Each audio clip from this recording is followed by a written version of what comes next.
Welcome to India reform judicial reforms. मैं doctor Kapil Kakkar, social activist, social reformer और psychologist, आपका एक नए वीडियो में स्वागत करता हूं, जहां पर आज मैं आपसे फिर जुडिशरी से रिलेटेड, जुडिशियल रिफॉर्म से रिलेटेड बात करूंगा। जैसे हम लोग हर बारी चर्चा करते हैं कि आप पेंडिंग केसेस को तो भूल जाइए, वो तो हमारे देश में पिछले 50-60 सालों से चल रहा है। बट अब तो एक नया नॉर्म, एक नया दौर आ गया है जहां पे जजेस बेहिचक होके, विदाउट एनी हेजिटेशंस, इनजस्टिस करते हैं by giving wrong orders. Both interim orders भी और अपनी जजमेंट्स के अंदर भी वो हेरा फेरी करते हैं। एविडेंस को अपने हिसाब से देखते हैं, अपने हिसाब से जो उनकी अपने बिलीफ को सपोर्ट करता है या जहाँ से उनको पैसे आए जाते हैं उस एविडेंस को ले लेते हैं, दूसरे एविडेंस को वो लोग इग्नोर कर देते हैं। तो इसी मुद्दे से रिलेटेड आज मैं ये बात करना चाहूँगा, हमें इस देश के अंदर ऐसे रिफॉर्म चाहिए कि एवरी डे रैंडमली जो भी जज ने ऑर्डर्स दिए हुए हैं, उन ऑर्डर से रिलेटेड, या इंटरिम हो या जजमेंट हो, उनसे रिलेटेड जज के सामने शाम को किसी भी 2-3 केस में रैंडमली एक क्वेश्चन आंसर रखा जाए। रिटन क्वेश्चन आंसर होना चाहिए जहां पे जज से बारीकी से उस केस के बारे में, सिचुएशन के बारे में पूछा जाए। बारीकी से का क्या मतलब है कि अगर मैं मान लीजिए फैमिली कोर्ट की बात करता हूं तो बारीकी से क्या मतलब है कि भाई लास्ट टाइम एक बच्चा अपने फादर या मदर से कब मिला था, लास्ट टाइम कि क्या बच्चे का किसी भी टाइम किसी भी पेरेंट ने उसको अपने स्पाउस से बात नहीं करवाई, कितनी बारी नहीं करवाई, या कि कितनी बारी एक फादर अपने बच्चे से मिला और बाकी केस में वो क्यों नहीं मिल पाया। तो जो भी उसके आंसर्स होंगे और जो भी एप्लीकेशन होगी एक क्लाइंट की उस केस में, उससे उस आंसर्स को चेक होना चाहिए। जब वो क्रॉस चेक होगा हमें पता चलेगा कि जज ने उस केस को बारीकी से देखा है कि नहीं।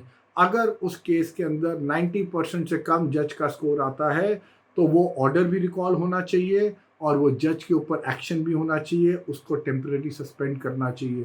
क्योंकि आप किसी की भी ज़िंदगी से खिलवाड़ नहीं कर सकते हैं। आप ये नहीं कर सकते कि भाई मैंने तो ऑर्डर दे दिया, अब आप खुश नहीं हैं, आप अगले कोर्ट में जाइए। तो बहुत इंपॉर्टेंट है हर एक जज के सामने क्वेश्चनियर। अगर देखिए जज कम से कम 20-25 केसेस हर रोज सुनता है, उनमें वो हर एक के अंदर इंटरम ऑर्डर देता है, 2-3 आपकी जजमेंट्स भी होती हैं। मैं जजमेंट्स की भी नहीं बात कर रहा, जजमेंट भी हो सकती है पर इंटरिम ऑर्डर, क्योंकि वो बेसिकली मैनिपुलेशन, करप्शन कहाँ होता है, जजेस का इंटरिम ऑर्डर्स में होता है। क्योंकि एक जजमेंट होती है वो तो वैसे ही 3, 4, 5, 6 साल बाद आती है, तो उसके अंदर इतना ये भी हेरा फेरी ज़्यादातर नहीं करते हैं। करते हैं, मैं ये नहीं कह रहा, बट हेरा फेरी कम होती है। पर इंटरिम ऑर्डर्स के अंदर ये बहुत आराम से हेरा फेरी कर देंगे, किसी को बार कर देंगे, किसी को बोलेंगे आपने उस प्रॉपर्टी में नहीं घुसना, किसी को बोलेंगे कि भाई ये वाली प्रॉपर्टी इलीगल होगी। बट उसके अंदर ये क्या करेंगे, जो एमसीडी ने मान लीजिए अगर किसी को वो दिया हुआ है, या बीएमसी ने अगर किसी को दिया हुआ है कि भाई ये प्रॉपर्टी लीगल है, और वहाँ पे एक आरडब्ल्यूए कह रही है कि ये प्रॉपर्टी में public encroachment, public land encroachment है, तो उसको जज अनसुना कर देगा। तो इससे रिलेटेड क्वेश्चंस उसके अंदर होने चाहिए कि क्या जज ने ठीक आंसर किया है, क्योंकि यही जजेस इनजस्टिस फैलाते हैं और एक आम आदमी उस चीज़ को देखता रहता है हेल्पलेसली, होपलेसली, इन एंटिसिपेशन के गवर्नमेंट कभी ना कभी रिफॉर्म्स लेके आएगी। बट हम और आप देख रहे हैं फिलहाल तो इस देश में हमें रिफॉर्म्स आते हुए नहीं दिख रहे हैं। विम्स एंड फैंसीज में, टिट्स एंड बिट्स में, जैसे जैसे गवर्नमेंट चाहती है या जैसे जैसे हालात होते हैं उस हिसाब से रिफॉर्म्स आ जाते हैं। हम लोग एक प्रिवेंटिव एक्शन रिफॉर्म्स का नहीं लेते हैं, हम प्रीएम्प्ट चीज़ों को नहीं करते हैं कि गलत चीज़ें हो, हम उनको रोकते नहीं हैं। हम कहते हैं भाई चीज़ गलत हो गई, चलो भाई अब इससे रिलेटेड एक रिफॉर्म ले। ये जिम्मेदारी गवर्नमेंट ऑफ द डे की है। गवर्नमेंट ब्यूरोक्रेसी पे डाल देती है, ब्यूरोक्रेसी अपना काम नहीं करती, और इसी तरह से हम एक विशियस साइकिल में फंसे हुए हैं।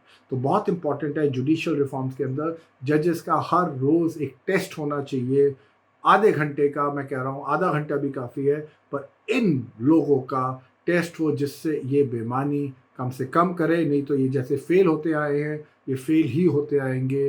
कोई भी इन लोगों के आप टेस्ट लो, जैसे मैंने एक वीडियो बनाया था जिसके अंदर 119 गुजरात के जजेस, they all failed in the exam. If you like this video, kindly share it far and wide. Thank you so much.